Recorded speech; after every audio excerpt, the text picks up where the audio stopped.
time. Okay, so sige po, tayo po ay manalangin. Good evening po. Praise God. Good evening again. Hallelujah, Lord. Lord, marami pong muling salamat, O Diyos, sa isang pagkakataon muli na kami po'y mag-asama-sama. At Lord, we really appreciate, Lord, for giving us this time to hear from you, to learn from you, God. At alam po namin, Panginoon, na it is you who's giving us the desire to know you more. Katulad po ng sinabi ni David in the book of Psalms, O God, na as the deer pants for the water, and so our soul longs for you. Kaya po kami nandito ngayong gabi ay dahil po na nauuhaw po kami, O Diyos. Kung hindi man kami nauuhaw, cause our hearts, O God, to be so thirsty for you, to be so hungry, O God, for the things of God. Kaya tulungan mo po kami tonight na we believe, Lord, na day by day, we're getting closer to you. At hindi po kami moving backward, but we are moving forward, Christians, na hindi po nagde-deteriorate o nagde-decrease ang love namin sa inyo, but it's getting higher and deeper, and it's really a growing love, Lord, yung sumusulong Panginoon. It's really active. Hindi po passive yung desire namin sa inyo. Kung hindi, Lord, we're always on fire. Kung hindi kami mainit ngayong gabi sa aming paghahanap sa iyo, Lord, kung wala po kaming desire to really know you more, Lord, yun po ang prayer po namin tonight, to really be near to you, God. Yung closeness mo, Lord, yung presence mo, yun po yung hanap-hanapin namin, O God. At sabi mo nga, Lord, na we should no longer be, Lord, desiring the things of this world, but you alone, dahil you alone can satisfy our heart's desire. At ikaw po yung tumawag sa amin, and you will be faithful, O God, to really complete the work that you have entrusted, the work that you have begun in our lives. You will be able to complete it until the day you come. We need your grace para po matapos namin, Lord, ang takbuhin na ito. At alam po namin, O Diyos, na it's not by might nor by power, but it's the presence and the power of the Holy Spirit that is in us. Kaya kami makakapagpatuloy. Though there are so many struggles and battles along the way, merong mga kahinaan minsan, may mga discouragements. Minsan, Lord, may mga bagay na nagpapabagsak po ng aming damdamin, ng spirito. Sometimes, Lord, we don't feel like praying. Sometimes, we don't feel like reading the Bible. Sometimes, we don't feel like going to church. Sometimes, we don't feel like worshiping you. Pero, Lord, yun pong biyaya mo ang sapat para kahit ayaw namin minsan gawin ng mga bagay na dahil may mga pagsubok na pinagdaraanan, but we still believe, Lord, that as we call on the name of Jesus, Lord, you will be our help, O God, and you will sustain us dahil, Lord, we believe in your providence, that you are the one who will protect and preserve and keep us, maintain us, and sustain us until the day you come. So just be glorified today. We really want to fall in love with you more and more each day, O God, and I continue to speak your wholeness, your completeness, and your shalom that we have in your Son, Jesus Christ. Do your work and your part today, Holy Spirit. Be glorified, Jesus, in the midst, Lord, as we come to you. In Jesus' name we pray. Amen and amen. So, praise God. Glory to God in the highest. So, salamat po sa Skype and sa SoftBank na sa Ustream also, na God is really using this technology para tayo po makapag-aral. It's really hard for us to be gathered in one place para tayo po ay magkasama-sama.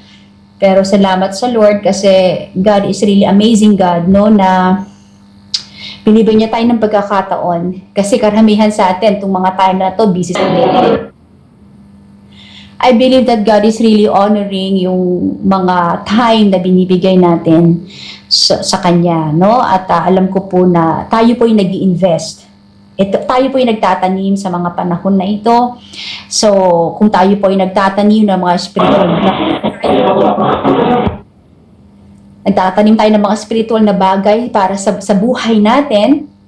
We are planting and depositing spiritual things, no, sa mga buhay natin. Then soon and very soon we are going to reap the harvest. Makikita natin yung resulta. Kaya sometimes busy ka, marami kang ginagawa, maaaring tinatamad ka, pero dahil alam mong tama ang gagawin mo na makinig, dahil alam mong tama na ang gagawin mo magbasa, dahil alam mo na tama na pumunta ng church, kahit sometimes yung body mo is not willing, no, the body is weak, no, kahit ang spirit mo is willing, pero pag you made a decision to do what is right, maaaring sa ngayon hindi mo nakikita yung resulta ng mga pagsasakripisyo mo. Pero little by little, day by day, you know, makikita mo yung benefits ng pagpupursige mo, yung perseverance mo, yung persistence mo sa pakikinig na salita ng Diyos, sa panalangin, sa paglilingkod sa Kanya. Kaya ang principle ng Bible is what you sow, you reap. Kaya yung mga pakikinig po natin ngayon ng salita ng Panginoon, this is one way, no, to deposit the treasure of God's richness in your life. Na pagka-treasure ang pinapapasok natin sa buhay natin. Ano ba yung treasure na yon? The Word of God. The Word of God is treasure, okay? Kaya pag itong pinapapasok natin sa buhay natin, sa puso natin, we allow the Word of God to really enter and reside and live, no, in our hearts, in our spirits. So, of course, naturally and automatically, treasure din ang lalabas sa buhay natin. When I say treasure ang lalabas, kahit in the midst of trials, meron kang peace, meron kang joy, meron kang kapayapaan na hindi pwedeng manakaw kahit di naman. So, kahit ang mga kasinungalingan ni Satan, kahit mga tao na nasa paligid na gusto kang i-discourage, or maybe people who are around you, they are not aware that they are being used as an instrument by the devil, no? Na ginagamit pala sila ni Satan. Maaaring yung asawa natin, mga anak, mga kapatid, nanay, tatay, na maaaring nagiging way ni Satan ginagamit pero hindi nila alam. Pero kahit anong makita natin, no? Because we have allowed the treasure, you know, the Word of God, na ma-deposit sa puso natin, so we can really handle everything. We can really, manage everything because God is with us and the Holy Spirit is really guiding and leading us for a victorious life. Okay, so praise God. At let's continue our topic. And last Monday, medyo tayo ay maikli lang ating napag-aralan, no? Pero praise God, even though nagkaroon ng some trouble sa Skype, but somehow, no, nagkaroon tayo ng maikling pag-aaral, but thanks be to God because there is another Monday. No, I remember when I was in high school or nung college, diba, there was a song, yung Manic Monday na, parang pag dumating na yung Monday, parang ayaw na natin, no? Kasi it's going to be so busy, mga estudyante, mga nagkatrabaho. Pero salamat, may Monday kasi may mana time. So anyway, praise God for that. At tayo po ay magpatuloy ng ating pag-aaral. So last week po, tayo po ay we've studied some of the names, no, of our God. At sabi po natin that the names of God, mababasa po natin yan in the Bible, and I'm going to share some of those names kasi as I've said last Monday, na those names, no, ng ating Panginoon ay maaari natin it has something to do with our everyday life.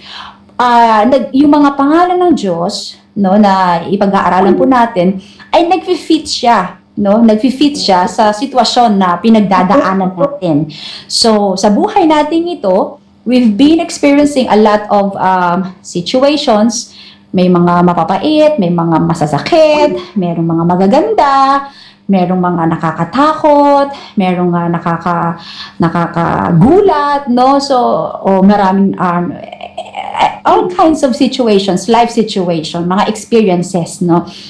Because we are normal people na living in a sinful world, so hindi tayo exempted sa mga negative circumstances. So napakaganda po to study the names of God kasi mas lalo natin siyang mauunawaan who He is, what He is, and what He can do for us, and what He is able to do, okay, sa mga buhay po natin. Kaya sabi po natin nung nakaraan, 'di ba? Ano bang nakalagay doon sa sa Proverbs 18:20? The name of the Lord is a strong tower, 'di ba? The name of the Lord is a strong tower. Okay, the righteous run to it and they are safe. Okay? So, the name of the Lord, microphones. So, sabi po rito, the promise is, if we keep on seeking the Lord will never, forsake us. Those who know your name will put their trust in you.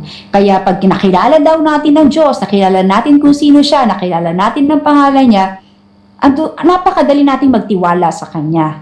Kaya nga, as I've said before, pagka tayo kilala natin ng isang tao, okay, madali tayong magtiwala kasi kilala natin siya that the person is gracious, the person is so loving, the person is so tender-hearted, no? This person talaga, hospitable niya, napaka-generous niya. So, ang daling magtiwala sa taong ganoon. So, how much more ang Diyos, diba? Pag nakilala natin siya, the more, it's easy for us to really put our trust in Him. And in John 14:13-14, and I will do whatever you ask in my name, so that the Son may bring glory to the Father. You may ask me for anything in my name, and I will do it. So, pagka nasa isang sitwasyon ka na hindi maganda, tinawag mo ang Kanyang pangalan, anong promise dito sa John 14? You may ask me for anything in my name, and I will do it. Gagawin daw ng ating Panginoon. Siyempre, basta ang hinihingi natin na ayon sa kalooban ng Panginoon, alam naman natin na, well, God is going to really answer it. Maaaring hindi right there and then, hindi instant, pero pag yun ay kalooban ng Panginoon, definitely, God is going to answer our prayer. And what else? So that's why, nagbibigay lang po ako ng short review, no? This is a fast review. So that's why po, dahil po ang pangalan ng Diyos, sabi nga po doon sa Matthew 6, doon po sa the Lord's Prayer, no? Holy be your name, hallowed be your name. Kaya wag po nating i-disrespect ang pangalan ng Diyos. Kaya if you are going to post on Facebook, or kahit na sa inyong mga notes, sa inyong mga iPhones, or anything, magsulat kayo sa paper, anything, okay? Huwag nyo pong igagawing small letter ang God o ang Lord. Huwag nyo pong gagawin kasi God is God.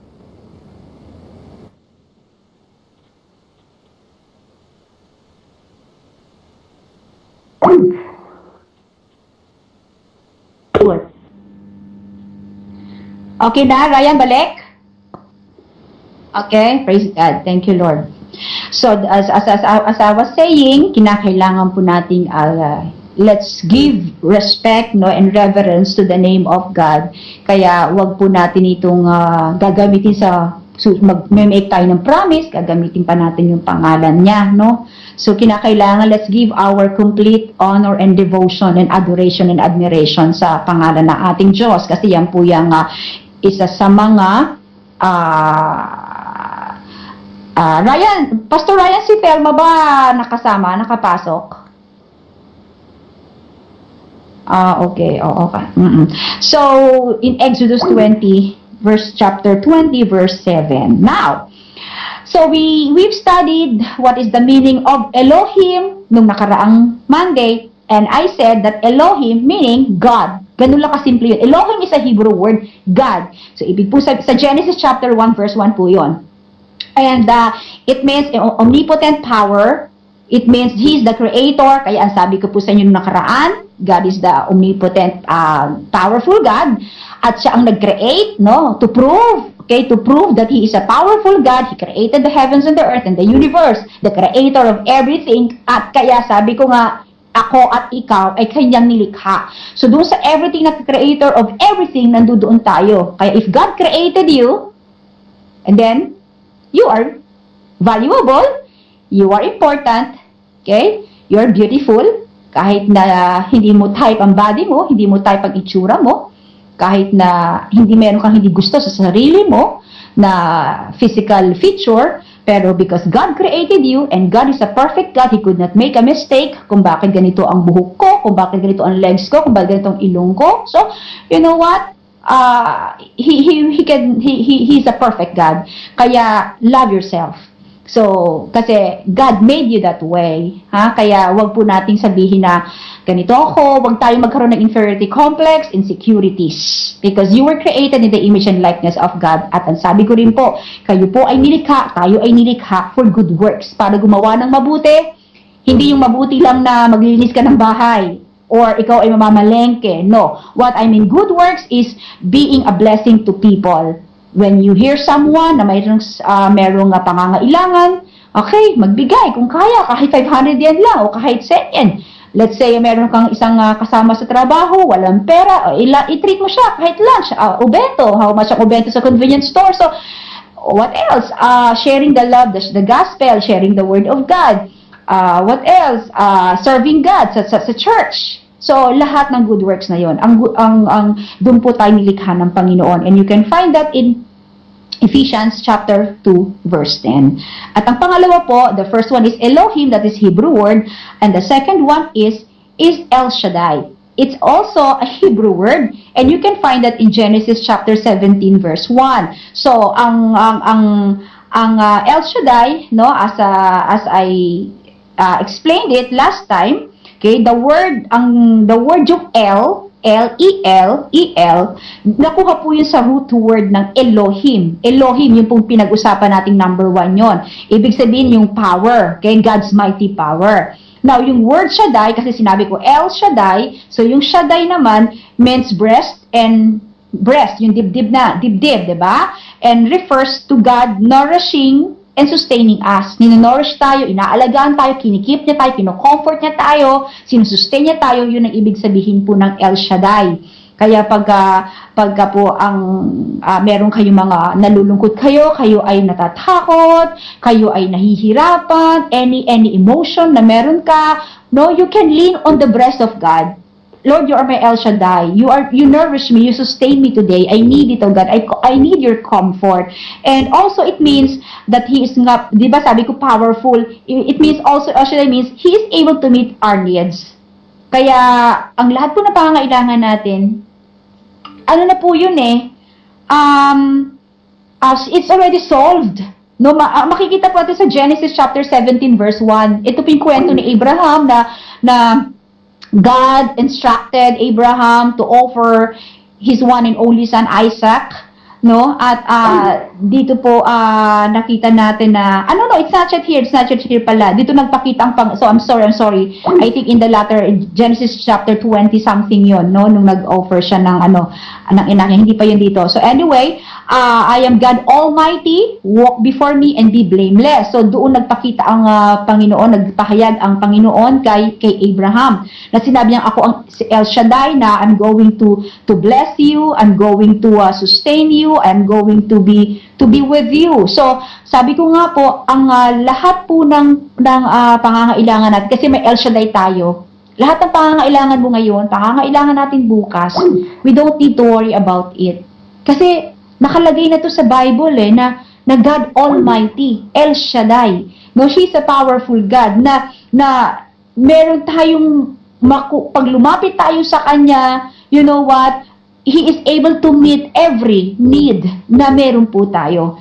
Kaya, you know what? Sa isang Kristiyano na alam mo meron kang El Shaddai, you know, yung fears and worries, although sometimes pumapasok yan sa isip natin. Pero knowing that we have El Shaddai, knowing that we have God Almighty, the Almighty God, na inoffer niya sa atin yung hindi lang yung love ang inoffer niya sa atin, pero yung provision, yung pagbibigay niya, pagtugon niya sa bawat pangangailangan natin.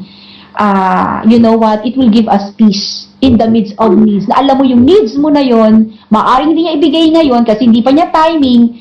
Pero dahil alam mo na mahal ka ng Diyos at sinabi niya, I'm your El Shaddai, I will provide for all your needs, I am your Almighty God, and then it could not be today, it could not be tomorrow, pero ibibigay niya yon pag sa tamang panahon. Kaya, Hindi natin kasi may enjoy ang buhay dito sa mundong ito. Alam nyo, pagka lagi tayong nag-worry sa mga bagay na pangangailangan natin. The Bible says in Matthew chapter 6, live one day at a time, di ba? Kumbaga, let tomorrow, okay, worry about itself, no? Yung wag nating isipin yung bukas. Although maganda magplano, don't get me wrong, maganda magplano, may magandang, basta ang plano may kasama mo ang Diyos, magandang meron kang vision for your life, may goal ka, pero kung maghintay-hintay lang po tayo, hindi po tayo mababayaan ng Lord. Okay. So number 3 is El Elyon. El Elyon, E-L pa rin, E-L, and then Elyon is E-L-Y-O-N. El Elyon. So this means, El Elyon is again a Hebrew word. Ibig po sabihin niya ay most high. Most high, pinakamataas. So Deuteronomy 26:19, mababasa po natin yan. At sa Hebrew root, ang ibig po sabihin, go up. Okay? Umakyat or ascend. Yun pong ibig sabihin ng El Elyon, most high. So, ang ibig sabihin nito ay God is the most high. Siya yung pinakamataas na itinataas natin siya. Kaya kung siya ang pinakamataas, God, we exalt Him, kaya dapat sa buhay natin, may tataas natin siya. So, kung medyo sa tingin mo ang sarili mo ngayon bilang isang Kristiyano, bilang ang buhay mo ngayon, bilang isang Kristiyano, you ask yourself, na itataas ko ba ang Panginoon sa buhay ko? Is God being exalted in my life? Kasi, alam nyo ba, ang ibig sabihin din ng El Elyon ay sovereign, in control. Tandaan po natin ito. If God is not really in control, if God is not sovereign in our life, or if God is not in control, really have the full control in our life, kung wala siyang total control sa buhay natin, hindi natin siya maitataas. Kundi pa babagsak pa siya sa, hindi natin siya ma-exalt, hindi natin siya mag-glorify, hindi siya makikita ng tao sa atin. So, hindi nakikita si El Elyon, Most High God, sa buhay natin, kung ang buhay natin ay hindi totally surrender sa Kanya. Kasi pag hindi totally surrender ang buhay natin sa Diyos, syempre tayong gagawa ng sarili natin plano. Pagka pumalpak yan, you know what, lalo na pagka ang mga plano natin ay papuntang kasalanan, yung mga gusto ng laman natin, yung mga buhay na alam nating mali. So nakikita ng tao sa paligid yun, unbelievers. And then they will question, ayan bang born again? Bakit ganyan? O ganito ganyan ang ginagawa. So, hindi siya na-exalt sa buhay natin, hindi siya nagiging totoong El Elyon. So, El Elyon means is most high. So, it means exaltation and it speaks absolute right. Okay? Absolute right of God over our life. Kaya yung salitang Lord, pag sinabi mong Lord Jesus, no, Jesus, I receive you as my Lord, ibig sabihin ng Lord, siya yung Panginoon, siya yung mayroong control. So, ngayon, gabi, i-ask natin, tanungin po natin ang sarili natin, may control po ba talaga ang Diyos sa buhay natin? O tayo pa rin ang kumokontrol? O maybe, the 3 areas of our life, we allow God to control. Limbawa, ina-allow natin ng God na i-control niya ang buhay natin sa trabaho, okay. Sa pananalapi, okay. Pero pagdating sa relasyon, tayo ang nagko-control, tayong nasusunod. So, tonight, let us, you know what, have a self-evaluation or examination. Kung si El Elyon ba yung most high, ay na supposed to be, he is really exalted and, you know, being lifted up in our lives. Totoo kaya na naiaangat natin siya sa buhay natin? Totoo ba na siya ang may control? Kasi alam niyo po ba, sabi ko nga, pag hindi po siya ang may control sa buhay natin, it should be siya, dapat siya ang may control sa finances na. So, ibig mo sabihin, Sister Winnie, para tayong robot. No. Kasi pag ang Lord ang nagko-control ng buhay natin, everything is going to be in order. Everything is going to be in place. Kung ikaw ay mag-aasawa, you ask the Lord first. Lord, siya bang tamang babae, siya bang tamang lalaki? Pag ikaw magkapang trabaho, Lord, naiinis na ako sa trabaho ko, do I need to leave my job or look for another job? At pag habang walang sinasabi ang Lord, wala pa siyang answer sa'yo, manatili ka muna sa kinalalagyan mo. Don't leave your place, don't leave your position, don't leave wherever you are right now, okay? Okay, you just wait for God na magbigay siya ng instruction sa iyo. Ganun ang pagiging lordship ng Lord sa buhay natin. Ganun ang pagiging sovereign ng Lord sa buhay natin.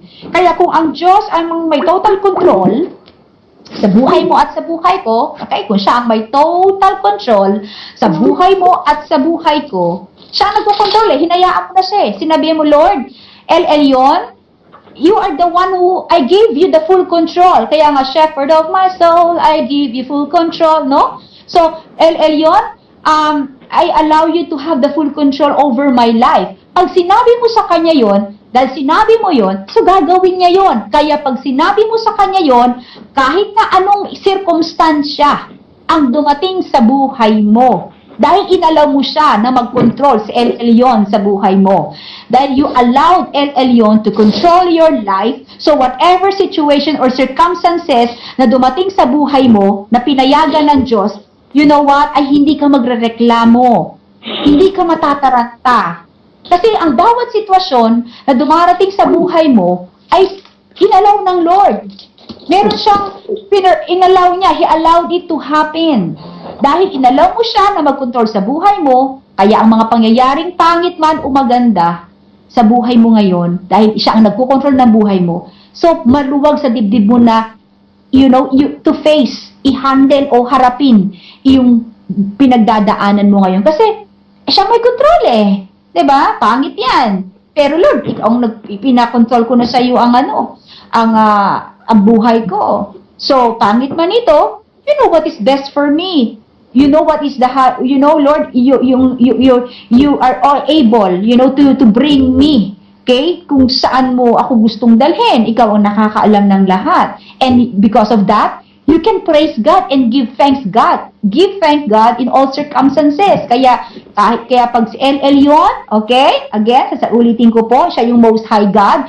He should be exalted in our life para ma-exalt siya, maitaas siya sa buhay natin. So, we need to really give a full surrendered life. Siya ang magko-control, sovereign God siya. At dahil inalaw natin na siya ang mag-control ng buhay natin, si El Elyon, okay? So, ngayon, kahit anong circumstansya dumating sa buhay natin, we are not going to complain, but by the grace of God, we will be able to give Him thanks. Sabi nga ng 1 Thessalonians 5:18 na, give thanks to God in all things, in all circumstances. Kaya, kung may darating mang pangit, no, hindi ko dinideclare na may darating na pangit, pero that's part of life, as the Bible says, dahil you allowed God na siya na nga mag-control ng buhay mo, and then you can really have the peace in your heart. Kasi, hindi naman i-allow ng Lord yun na walang purpose. No? Kaya, be still, sabi nga ng Psalm 46:10, be still and know that I am God. So, El Elyon means Most High God. Okay, Most High. It means absolute right niyo sa buhay niya sa atin. So, ang tanong po natin ngayong gabi, sabi ko nga po, i-check po natin kung talagang si Lord nga po bang may control. Sometimes, no, ganito lang, example lang yan. Halimbawa, ako naiinis kunwari ako, okay? Halimbawa, kami ni Pastor.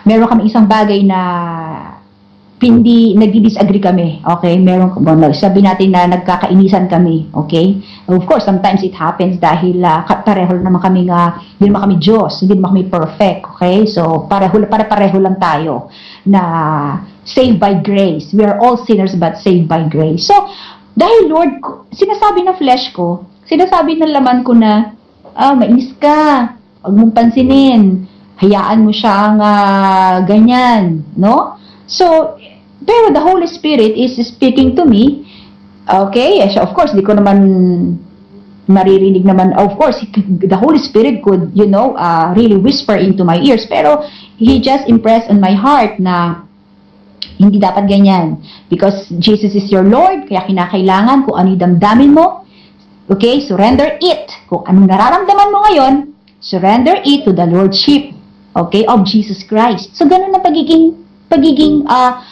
Lord niya sa atin, na kasi inalaw ko siya mag-control na ng buhay ko kaya pati emosyon ko, papakontrol ko na sa kanya. Kaya kahit na naiinis ka, o ako nga in-example ko, no, kahit kaya naiinis ako, there was one time, I think that was only 3 weeks ago, talagang naiinis ako kay pastor, so naiinis din siya sa akin. Pero so the point here is, ang sabi ng Lord sa akin, it doesn't matter kung sino ang may mali. What matters here is yung obedience mo, yung pagkocontrol ko sa iyo, yung hinahayaan mo na hindi ka kontrolin ng emosyon mo, kundi pagiging Lord ko sa buhay mo. Kaya right there and then, sabi ko sa kanya, okay, sabi ko, kinis ko siya, sabi ko, okay, sabi ko, hindi na importante kung ano mga pinag-usapan natin. Ang importante dito is, hindi na importante kung sino tama mali. Sabi ko sa kanya, importante here is yung pagiging Kristiyano natin. You are dying, you are crucifying your flesh. You are dying to yourself. Kasi pag inalaw mo na sila na mag-control sa'yo, pag gagawa ka ng desisyon, gusto mong umalis sa bahay, gusto mong umalis sa asawa mo, gusto mong lumipat ng bahay, yung mga ganong bagay, gusto mong iwanan yung trabaho mo, pumunta ka sa mas malaking sweldo pero hindi magandang trabaho, yung mga ganong bagay, sovereign God nga siya, you allowed Him to control your life kaya dapat yun po ang matutunan natin kasi if we allow El Elyon to really control our life, alam niyo po ba, konti lang ang bukol natin, konti lang ang sakit ng ulo natin. Siyempre, hindi naman tayo pwede maging bukol free o problem free. Siyempre, di ba, nasa mundo pa rin tayo. Pero sinasabi ko po dito, pag inalad po natin ang Lord ang mag-control ng buhay natin, si El Elyon na mag-control ng buhay natin. Alam nyo, konti lang yung sugat natin, konti lang yung iyak natin, konti lang yung mga negative emotions natin. Kasi, God is perfect. Okay? Kayang-kaya niyang i-direct ang buhay natin sa tama. Kaya, El Elyon. Okay? Amen. And also, number 4, number 4 is in Genesis chapter 16, verse 33. Makikita po natin ito, ang kwento po dito ay si Abraham at saka si Sarah, na hindi po sila magkaroon ng anak. Pero God gave them the promise na God will give them a son, no? Pero hindi pa dumarating yung promise na yon. So ngayon, itong si Sarah, naiinip, si babae, so sabi niya, okay, ito yung aking katulong. To make the story short, nagkaroon ng anak si Abraham kay Hagar. At nung nagkaroon ng anak si Hagar, nainis nung nanganak na, no?